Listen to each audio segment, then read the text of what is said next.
Bismillah ar-Rahman ar-Rahim. Previous lesson we had gone through, we had started with Kitab al-Ijara or Bab al-Ijara. Ijara is speaking about hiring and rentals. And we touched on some of the rulings, some of the basic rulings. And inshallah, today we'll touch on 2 or 3 new masail. And hopefully, by Friday, we'll finish this chapter or this bab. We mentioned before that when you're hiring, you're paying in order to receive a service. There's no change of ownership. Okay. So you're paying either to use something like a car or a house, or you're paying for somebody's service. One of the two. Okay. You're either paying for use of an asset or you're paying for a service. And then when it comes to payment, we said that when you're paying or the person who's working, they deserve their wage in one of 2 ways. Either the person you're hiring him to do a specific job, him or her. So, for example, you're telling him to build your house. Here, this person deserves their payment in full when they've completed the house. So, you're hiring them to do something. And then there's those who you hire and they work for you. Here, these people's contract is on a time basis. So, for example, you've hired somebody for a week or for 1 month. What they do in that time is between you and them, meaning you're going to tell them, do this, do this. On Monday, they might do something more than Tuesday, for example, because they're being paid for a period of time. And this person is being paid for doing specific work. Thereafter, you'll find in the Hanafi books, what they go over is certain trades or certain occupations. So, for example, they speak about a builder, a carpenter, a tailor, and people who are similar to them, i.e., they're doing something for you. And they go on to mention a lot of detail, and we could summarize their detail. Okay. So when you've got one of these skilled workers, semi-skilled, or somebody's doing labor for you, skilled labor, here we'll say that there's a few things for you to keep in mind and to consider. Number one is this person you are hiring or you want them to do a job, you've got to agree in full as to what they're going to do. Are they going to build your house 2 floors, for example? And what else are they going to do, etc.? So you've got to have this agreement in place. Okay? Agreement. Number two is you've got to agree on the price. Price. Now, if, for example, it does happen where somebody starts doing work for you and you haven't agreed on the price, then it comes time to pay up. If there's a if they say, for example, just pay me 100 and you in agreement with that 100, here we have no problem. However, if there's a dispute, he's saying give me 100 and you saying I'll only pay you 50. Here we go to what's called ujratul mithl. Ujratul mithl means what's considered the norm in society for somebody to have done that job or that work. And this happens in a dispute. So, for example, I give you another example.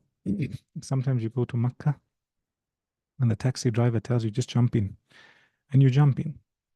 And when you reach the destination, a trip that was supposed to be 10 riyals, he tells you, give me 50. And you say no. You say it's only 10. And you're arguing between 10 and 50. Here, the Islamic way out of that is we look at this journey and we say, what's the general price, normal price, market price, bearing in all factors? And from there, we'll give him his payment. And we've got to realize that the urf or the norm differs from market to market. So let's look at a ride-sharing app, for example. If you look at the ride-sharing apps, you'll see that the price can differ according to the car. So if it's a small car, it's a big car, it's a luxury car, that can differ. So if you're in a community where that's taken into consideration, we take it into consideration. Number two is it can differ when it comes to peak time. So for example, you find at traffic time, they charge you more. So all this we will consider when it comes to this dispute. And on this example, build on it. So for example, let's say somebody's building your house, or somebody's teaching you Arabic, or somebody's teaching you uh, how to sew, for example, or how to do gardening, and then they ask for their money here, and there's a dispute here, we'll go according to the agreement. Then there's a few other pointers to keep in mind. Number four, at times what generally tends to happen, especially if there's a lot of money involved, or a fair amount of money, because it's a service. Let's say you're going to sew a thobe. You're going to sew a thobe. The tailor is worried that you're going to tell him, sew me this thobe, and then when you come back, you may not want to pay, or you don't want to take the product. Now, he's at a loss here because he's taken his material, he's cut it to your size. And as for you, you tell him, for example, or let's say he sells a thobe and it's not up to your spec or your specification that's agreed. What happens here? Here the dispute is twofold. The dispute is on the goods, firstly, what was agreed upon. That's why it's very important to agree in as much detail as you can.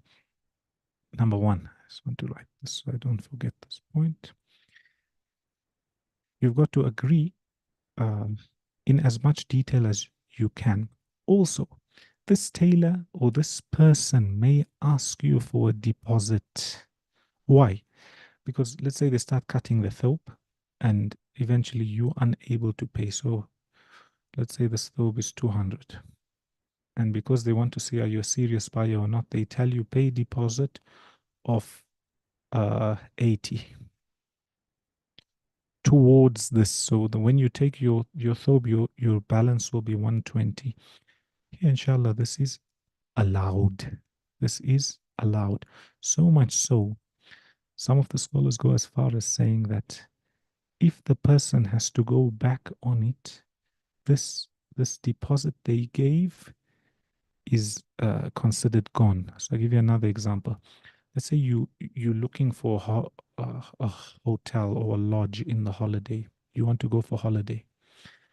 And they tell you you want to go for 5 nights. And they tell you it's $100 a night. Okay? It's 500. And they then tell you that pay a deposit of 100. If you go there, we have no problem.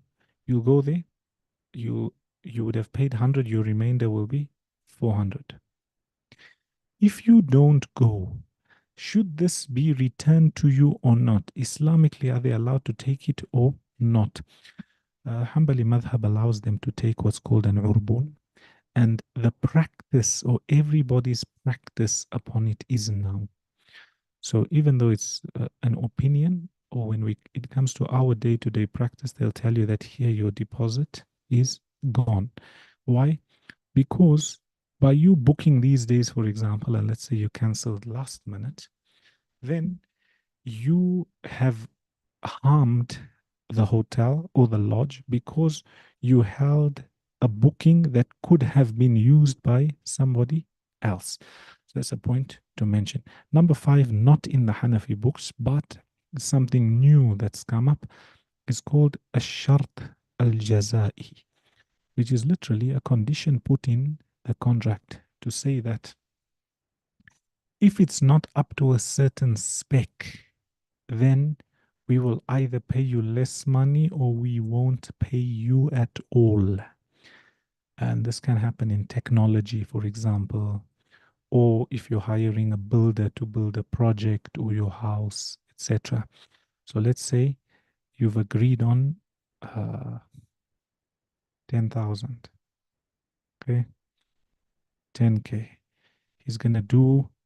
He's gonna. He's gonna build you a house, and the house is gonna have so many rooms and so many windows, and the specification will be such that it will withstand flooding, etc., etc., etc. You agreed, and you come there, and when it's inspected, and in today's time you get a third party inspector to come and check is everything done, or you got your architect following up, and according to the standards it hasn't met the criteria. Here we'll go according to what you agreed. If you agreed with him that we're not going to pay you for that work and he agreed to it, we don't pay. Okay, this is contemporary. And if you agreed, for example, that if this is done and that's not done and we'll give you half, etc., you pay according to what you agreed. So this is something new, again, disputed, but Allahu Alam, as long as it's agreed upon, it's allowed. So that's when it comes to rental. Then in the Hanafi books, we'll go into it in a bit of detail, however, on Friday, but we'll touch on it today. They've got al-istijaru ala ta'ah, which means to hire somebody in order to do your good deeds for you. And here, you've got to remember that there's good deeds which nobody can do on your behalf. Okay? Nobody can do on your behalf. So, for example, if you pay a person to read Salah on your behalf, there's two things here. Is the Salah counted? You tell them, I don't want to pray anymore. I'm a rich man, rich woman. For every Salah you read, I'll pay you $100. Here it doesn't work like that. And then they talk about the transaction itself. The transaction is void and not allowed. Then you got al-istijaru ala al-ma'siyah, which means to hire somebody in order to commit or to carry out a sin. And again, it's twofold. There's the sin part, and then there's the money part. Okay, does this money become halal for them or not? And all this, inshallah, we'll go into detail in the next lesson, bi'idhnillah. So you remember this, and we'll go into the detail. What you've got to remember, just take it as a general rule of thumb, is because people have been trading and working for each other for thousands of years, there is what we could call a code of conduct and a code of law. And in different countries has been recorded depending on which countries they are. A lot of them are in conformity to what Islam says, and a lot of them are common sense. So you're not going to find somebody, for example, disputing the fact that they did a job for somebody and this person doesn't have to pay them. No, a lot of it is based on logic. A lot of it is based on common sense. And a lot of the laws that are written, they conform with Islam. Some don't. However, the reason being is people throughout history, throughout generations, always needed and will always need to trade with one another, and they will always have things that the other doesn't have, whether it's products, services, assets, etc. So you must bear that in mind. Like sometimes you'll go through the ruling and you say, but this is common sense, and that is true. Getting to the hadith of Bulugh al-Maram, we went through on Friday, hadith of Anas radiallahu anhu, he says that a man urinated in the masjid, and we finished that. Thereafter today we move on to a new hadith. This hadith of Abdullah ibn Umar radiallahu anhuma. He says that the Messenger sallallahu alayhi wasallam said, "Uhillat lana maytatani wadaman." Now, as you know, for Muslims, to eat dead animals is not allowed. Okay, something that's died by itself is not allowed. And blood, to consume blood, and here we're talking about dam masfuh, meaning blood that's flowing or blood that's gathered, etc., is not allowed. And you must know that when you slaughter or you cut an animal, let's say you're eating or you bought steak from the butcher, there will be a little bit of blood that comes out. We're not talking about that. We're talking about the blood that gushes out of an animal when it's cut, or if it's not cut, that blood stays in the animal and becomes like jelly. And that's why that animal is not allowed and that blood is najis. So here he tells you, أُحِلَّتْ لَنَا مَيْتَتَانِ وَدَمًا. He says there's two types of dead things that have been made permissible for us, and two types of blood that have been made permissible for us. It says, فَأَمَّا الْمَيْتَتَانِ فَالْجَرَادُ وَالْحُوتُ. As for the dead things that are permissible, even if they had to die by themselves, it's your locusts or grasshoppers. And the second is your whales, meaning your fish. And the ulama, when looking at it, they says that as for the jarad, this grasshopper or locust, it got no blood in it. Okay, there's no blood that flows in a locust. And they'll tell you anything similar to it, meaning there's no blood in it, number one. And number two is it's not dirty, i.e., it's not like it's not, for example, a cockroach or one of those bugs, etc. Here we'll say that if it's a grasshopper or that which is similar, then it's permissible to eat, even if it had to die by itself. And built upon this, so you got number one. Number two is when it comes to insects, you'll find that majority opinion is they don't allow you to eat insects, and they'll tell you because it's something which is disliked or something that is frowned and looked upon and dirty. So opinion in the Maliki madhab that tells you that as long as they don't have blood in them, as long as they're not in najasa, then those insects are permissible. And the reason I mention it is when you look in some of the sweets and some of the chocolates and some of the colorings, people make a noise or they tell you that this has coloring from insects or beetles, whatever it may be. If you're going according to the opinion that these insects you're not allowed to eat, then those people will not eat these sweets. And if you're going according to the opinion of being allowed to eat insects, then these types of insects will be allowed to be eaten, i.e. the sweets. And it happens a lot when you look in the ingredients of certain sweets, you'll find that. So it says أحلت لنا ميتتان ودمان فأما الميتتان فالجراد والحوت. The second is fish or anything that comes from water. And here we're talking about things that live in the water, have to stay in the water, and if you had to take them out, they're unable to live. Whether you take them out alive or dead. So for example, if you've got a fish that's died and it starts floating on the top of the water, even if it's a day old, 2 days old, as long as it's not rotten and you won't get sick, it's halal and you're allowed to eat. The Hanafi madhab, they tell you that if something died by itself in the river or in the sea or in the lake, here you're not allowed to eat it.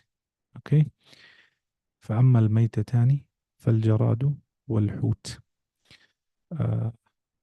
And as for the two types of blood, الكبد والطحال. Kabid is like the liver. Okay? If you look at the liver, you'll find that it's, some say it's as good as frozen blood. And here, this hadith, even though some of the scholars tell you that it's got weakness in it or it's weak, they'll say its meaning is correct. So, for example, liver from an animal that you're allowed to eat that's been slaughtered properly will be permissible. And built upon this, today you find what they call cow liver supplements, because they say the liver is very good to eat, but some people can't handle it. So they get supplements for it. Here we'll say that the safest and majority opinion is this liver capsule must be taken from liver of the cow or the goat that was slaughtered in a halal way. If it wasn't slaughtered in a halal way, here we'll tell you that the best is to abstain from it. And why does Ibn Hajar, rahimahullah, mention this in Kitab al-Tahara, Babul Miyah? For one reason alone. He was telling you what dirties the water. So he's trying to tell you, because these things are halal to eat, even though they died or even though there's blood in it, if they had to mix in the water or die in the water will not be najis. The water will still be clean. So for example, you had a grasshopper or a locust fell into your bucket of water for making wudu and it had to die in it. Here we'll say that the water is still clean. You had a fish in your pond, for example, at home, and you used to swim in the pond and a fish died in it. Here we'll tell you that the water in the pond is still clean. Allahu A'lam. Shall we stop?